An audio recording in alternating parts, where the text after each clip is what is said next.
But it was now where my life took a very different path. It was a Tuesday afternoon, I remember, and I'd just come in from work, and I was about to go out and do the horses. I got changed, and I grabbed my phone and my car keys, just like any other day. Then the brief moments that followed were exactly that, were really brief and confusing, and at that moment I collapsed. And later, whilst in hospital in my bed, hooked up to machines, I'd learnt I'd suffered a stroke. This, in fact, was my third stroke, and after the two that I'd recovered quite well, this one was different, and this one hit me quite hard. It took away my mobility, my balance, and my fine motor skills, and much of the use of my left side, as well as other neurological problems, like my memory. At the time, I thought I couldn't go back and go through it again, but I knew that I didn't have a choice. I knew that there'd be plenty more tough days to come, but like I say, there's no choice. You either do or you don't. There's no choice.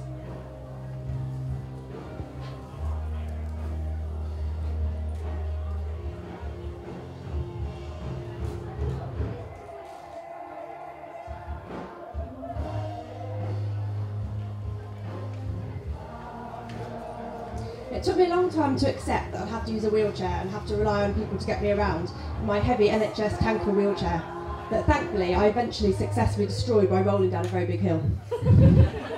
It was an awful chair. Following almost a year in hospital and rehab, I had heart surgery linked to the strokes the following year, and I wasn't able to leave my house much to begin with. I wasn't able to manage simple tasks like making a cup of tea or even lifting a carton of milk, and I had to rely on carers coming in 7 days a week. Now, because tonight I want to talk about something different, and I only have 20-ish minutes, I'll just leave that part here.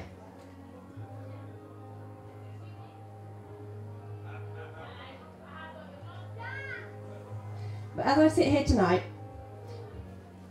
I'm a European bronze and silver medalist, world silver medalist, 3 times world record holder, and 2-time Paralympian.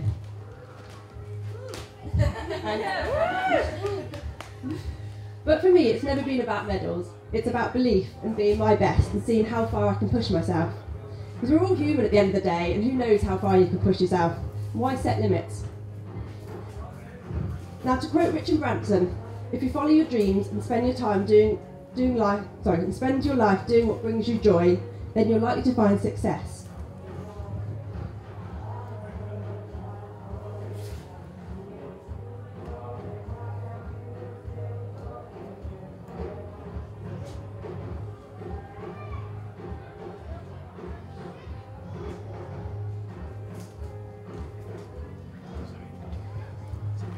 My love for adventure has never faded. I've just been reined back the last few years leading up to Rio, my second Paralympic Games. But I made sure I can get my adventure fix in between racing and also my love of Scotland. And with anything I do, I like a challenge. This was no different in a winter handbike trip I did in between a couple of half marathons. Basing myself on the beautiful Isle of Arran, known as Scotland in miniature, for its size and for its landscape. Every day I would challenge myself, each day bigger than the last. It was fun, and these were personal challenges to me. I would push myself further each time, always with a realistic probability of failure, but with failure comes learning and trying again, and ultimately success and achievement. My day was to take me to the north of the island. The sun shone bright, and the storm that had passed during the night still lingered, and the winds were incredible. I woke up that morning not knowing whether I'd still be in Arran or in fact Oz. There was a chill in the air, and with the wind it was impossible for me to stand up outside on my crutches. So I decided it was a perfect day to cycle up the steepest mountain road on the island. I'd driven this road the night before, and having sat in the car looking at the stars as they came out, I knew I had to return. Not a soul for miles, but watched over at all times by the great mountain range of Goat Fell. The wind was immense. It was pushing against me so much that even on the flat it felt like I was going uphill. But that was nothing to actually going uphill. From beginning to end there was no let up. It was tough, and the road ahead continued to get steeper and steeper. Seeing the road go on and on, spiralling upwards into the sky, every bend presented a steeper spiral. My arms and shoulders were killing me. The pace was painfully slow, but there was nowhere I was going to give in. I was surrounded by such vastness, jagged peaks and glens, and it was just incredible. And then eventually I made it to the top. That climb of constant lactic, heart-racing, lung-burning amazingness. This was a personal challenge, a physical one and a metaphorical one, because at the end of the day we've all got mountains to climb. But that aside, pushing myself up there with my arms thick with lactic acid and my head swimming for lack of oxygen, it meant only one thing. I had to go back down again. And that was where the fun started.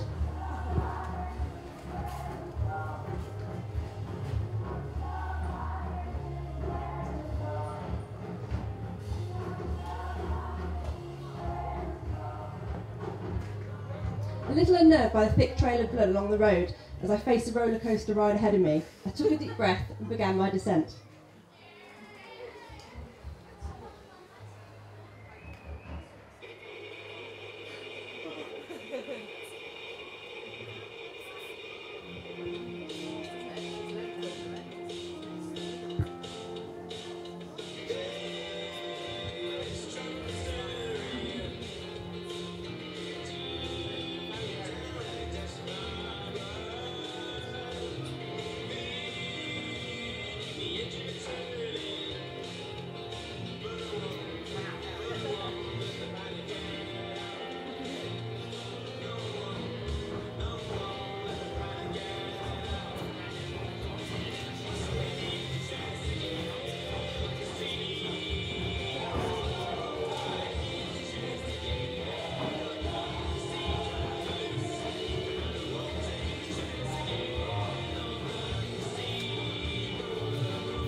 At the moment, I'm currently writing my first book about my adventure tales that hopefully will be out at the end of the year. So if it's all right, I just wanted to share one of my stories with you. The weather was December-like, but I figured I'd be warmer outside, wrapped up and getting my blood pumping. The last time I was on the island, I found a map which showed me many of Aaron's secrets and wonders. Not quite the Marauders map, but it's set me on many an adventure of caves, forests and deserted bays. There is so much to explore and discover here, the wild of the island keeping so much of it hidden to those afraid of staying off the beaten track. But to those who do, the magic awaits, a lost world, treasures from time and all created by the island and its ever-evolving surroundings. There are many parts that I haven't got and there will be many more to come. But one of the many reasons I love it here, and today I had my heart set on finding a waterfall. I knew the rough area where I'd start my search. I was layered up, and with emergency clothing brought just in case, along with my usual survival kit of head torch, Swiss Army knife, water, a mobile phone, my rucksack was packed and I was off. Learning from my last adventures, I knew that my wheelchair would struggle to go some of the way, but also knew that walking on crutches was somewhat limited, so not wanted to admit defeat at any time, and ideally not crawling through mud and streams, although that was very tempting, I found a way of bringing my crutches attached to now my pimped up off-road wheelchair, ready for any eventuality. I started my journey. It was a steep path up to begin with, which was tough, but having to have many stops along the way made it worthwhile by the beautiful views I got to look back down to the coast and out towards Ailsa Craig. The path itself at times wasn't too rough or soggy, because that made it a bit easier, and hearing the rushing of water coming off the hills, careering down towards Kildonan, I knew the recent deluge of rain and now melting snow was bursting through the rocks into the streams, and I had no sense of patience. The surroundings were alive. I couldn't help but think of it was the island that was in charge. I had uttermost respect for that. Nature at its most powerful force, and I wasn't going to get in its way. As I climbed higher, I reached a forest. The rushing noise had changed to the sound of crashing water, so I knew I must be near. The forest was magical, damp and dewy with a mossy green coverage over everything, the pungent smell of the pines piercing the mountain air, cold and crisp in my lungs, as heat soared away from my body as if trying to escape as fast as it could. As I followed the wooden fence along the drop to my right, I saw a glimpse, the noise louder and louder. I was so excited. I rushed up the path and there I saw it, the most beautiful sight in front of me. Hundreds of gallons crashing down with force and purpose, down deep into the pool below. The smell, the air was alive. Such energy. And such sheer power, as if something was pushing every bit of water over the edge as fast as it could, in fear that the sea below was emptying. Yet in such urgency, the symmetry of its beauty was never changing, lines of water falling and hitting the pool below at what looked like the same point every second, after years and years of practice and guided by the rocks at its sides. I imagined myself swimming in the pool below. The water would be ice cold, but I couldn't help the urge to want to sit on the edge and jump off. But I didn't. I just stood there and watched it. Energised by my first discovery, I decided to continue my adventure, following the path upwards and around the top of the waterfall. To see this incredible force of nature from just behind the top was very different. A narrow stream came from fields behind and under the wooden bridge I was standing on. As it emerged on the other side, it ran peacefully, barely babbling up to the edge. From there, it looked like it had come to a complete stop. Incredible to know what was on the other side. At this point, I climbed further, a sign pointing up towards a loch, the source of this great discovery. I was going to try and get there, after all. This is an adventure.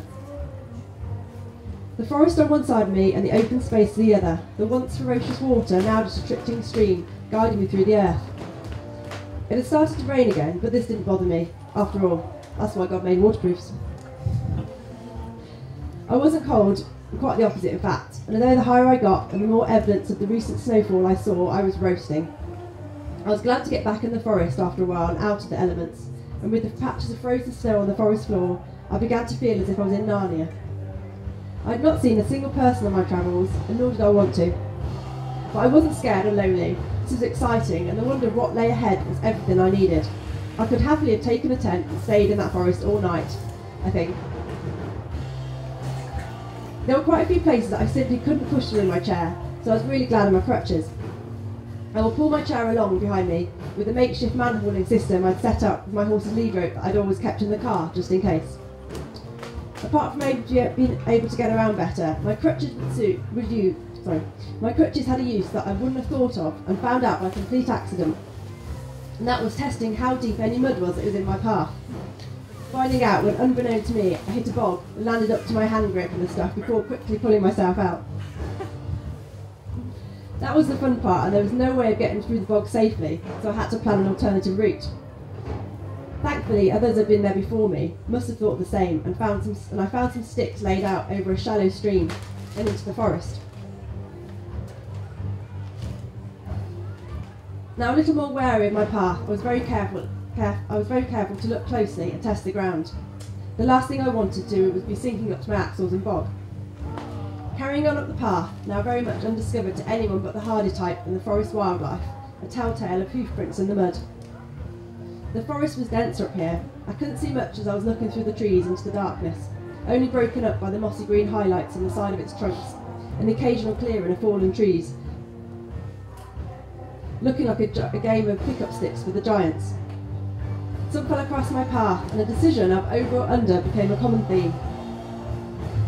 with a maze of fallen trees blocking my travels up to one point, and a commando crawl type technique having to be employed to drag myself and my chair through the labyrinth. It had started to get dark, which brought a whole new feeling to the forest. I was in the middle of nowhere, and it was winter. Should I turn back? I know maybe the sensible thing might have been to, but I recounted the story of Hansel and Gretel, but not the gingerbread house and the witch cart, in my head. And I remembered how they planned to get home by way of dropping breadcrumbs. Now, I didn't have any breadcrumbs, and I don't really recall it being that successful anyway, but I made a mental note of where I'd come from and the path I'd need to stick to get my way home. As long as I was going down, I should be alright, as long as I didn't fall off the edge of the waterfall. The air was different and a little eerie, but I talked down the scaredy cat in my head. The noise around me became quite immense. I was surrounded by only forest and tall pine trees piercing the darkened sky. I knew there were no roads around, yet I could hear what I thought was heavy traffic zooming along. I couldn't work it out. There was no wind in the forest, yet somehow I worked out the only sound I could hear was the sound of the wind. I was completely sheltered, yet outside my world the weather was turning. As I made what I hoped were my last climb, the familiar sound had returned, the one of rushing water. I couldn't see where it was coming from, but the sound ran away into the dark forest. I hoped that I was near my hidden treasure. It was getting quite dark now, but I couldn't give in, not yet. I'd come so far. I had to cross a stream that was fun. First me and my sticks, carefully placing one of the crutches to test how deep the water was, and then using a couple of rocks to scoop myself over, followed by pulling my chair behind me. At this point, my arms and shoulders were completely gone on me, and my hands were really sore. As I rounded the top of the climb, I could make out a clearing. It was now dusk, and it wasn't clear what I could see straight away, but I had a feeling, and as I pushed closer, the biggest smile grew on my face. I had found my first lock. I couldn't believe it. There was nobody else there. I felt so tiny amongst this expanse, bordered by thick pines as far as the eye could see. The water was completely still, not a ripple or a shimmer, yet the noise outside, the wind, still roared around the forest.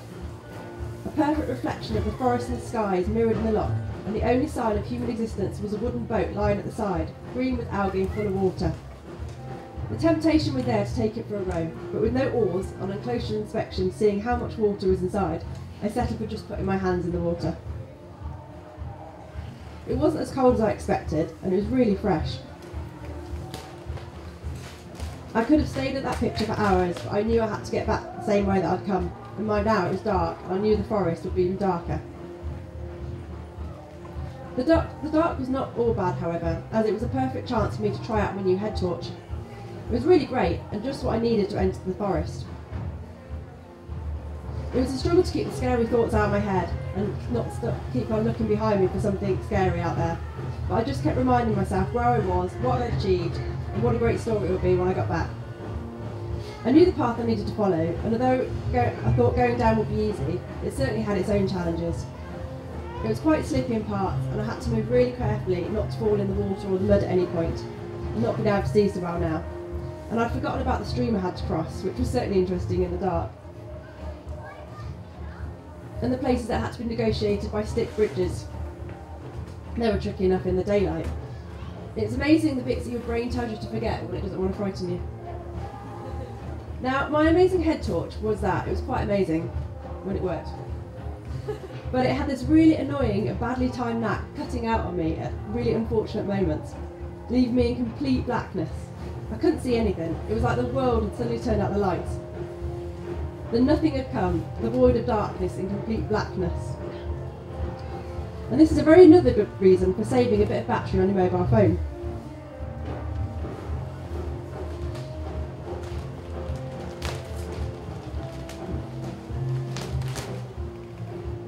Thankfully, we turned back on again and gave me an interesting game of head torch roulette whilst negotiating the forest track. And luckily, I was relieved when it held out for me during renegotiating the Bob of Doom.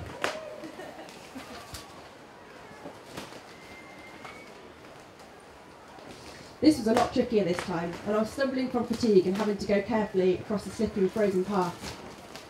I took it very slowly and tested every point with my crutches before committing, but then I made it. I knew as I was approaching the open land border of the forest, I hadn't got lost and I hadn't got far to go.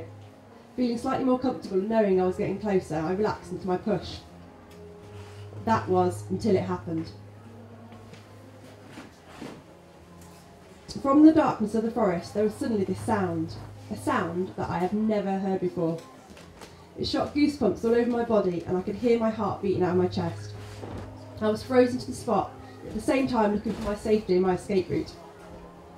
I couldn't see anything looking into the darkness of the forest, but it was clear that whatever it was, it could see me. I began to question everything.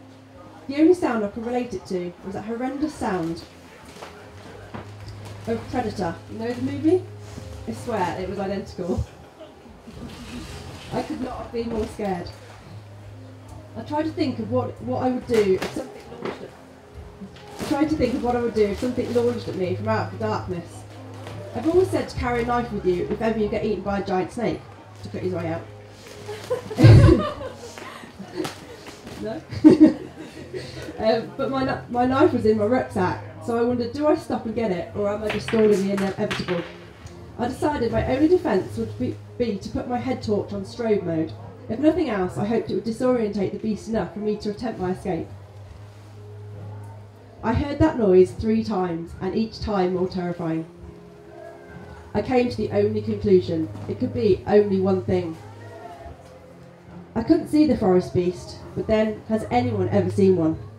I know, that night I met a gruffalo. Well, I know it definitely met me.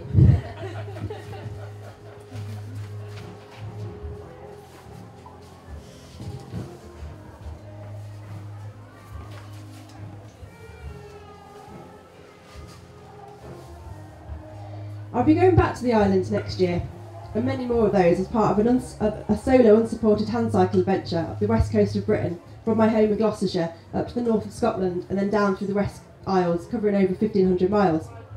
I've never cycled anywhere near that far. In fact, there's nothing about that trip I've ever done, so it's going to be fun. Rounding up my Paralympic adventures and off-track tales, there's a common theme. Life is an adventure. It's about going out there and making it happen. It's about never giving up and never saying I can't. I'd like to leave you with a final quote from my ultimate hero and adventurer, Sir Ranulph Fiennes. In selecting a team for his polo expeditions, Fiennes doesn't select on the basis of CVs or exam grades, but on one thing alone, on motivation. He was asked, how can you measure motivation? His reply was this: motivation equals the sum total of everything that has happened to you in your life since you were little and how you reacted to it. Every one of you sat here can, and I know many of you have, achieved incredible things. So strive every day and challenge yourselves. Live every moment. Remember, it's the journey. Live an adventure and always dream big. Thank you.